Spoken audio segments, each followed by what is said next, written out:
नमस्कार, आपण पाहत आहात DM न्यूज मराठी, आवाज महाराष्ट्र।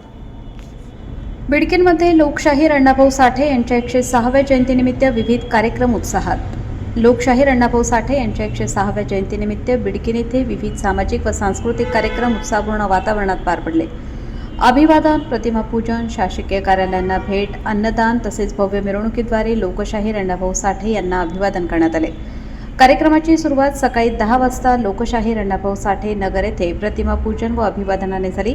त्यानंतर सकाळी 11 वाजता ग्रामीण रुग्णालय, पोलीस ठाणे, ग्रामपंचायत कार्यालयासह विविध शासकीय कार्यालयांमध्ये जाऊन अण्णाभाऊ साठे यांच्या प्रतिमेस पुष्पहार अर्पण करून अभिवादन करण्यात आले। यानंतर नाथ निवासी अस्थिव्यंग व मूकबधीर विद्यालयात अन्नदानाचा उपक्रम राबवण्यात आला। सायंकाळी 6 वाजता बिडकीन शहरातून भव्य मिरवणूक काढण्यात आली। पारंपरिक वाद्यांच्या गजरात आणि घोषणांनी परिसर दुमदुमून गेला। मिरवणुकीत नागरिक, युवक आणि सामाजिक कार्यकर्त्यांचा उत्स्फूर्त सहभाग लाभला।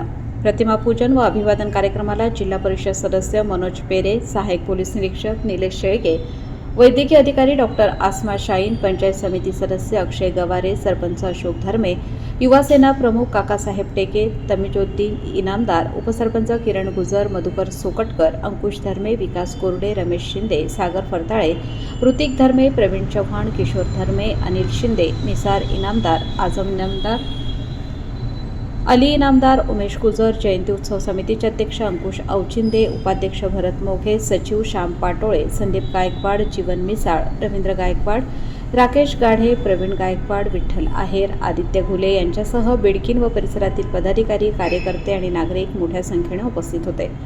कार्यक्रमादरम्यान कायदा व सुव्यवस्था अबाधित राखण्यासाठी बिडकीन पोलीस ठाण्याच्या वतीने कडेकोट बंदोबस्त ठेवण्यात आला होता। सहाय्यक फौजदार निकाळजे, पोलीस उपनिरीक्षक झिंजुर्डे तसेच धनेधर मगर, स्वप्नील दिलवाले आणि पोलीस कर्मचाऱ्यांनी बंदोबस्ताची जबाबदारी यशस्वीरित्या पार पडली। लोकशाहीर अण्णाभाऊ साठे यांच्या विचारांचा वारसा जपण्याचा आणि सामाजिक समतेचा संदेश समाजापर्यंत पोहोचवण्याचा संकल्प यावेळी उपस्थितांनी व्यक्त केला।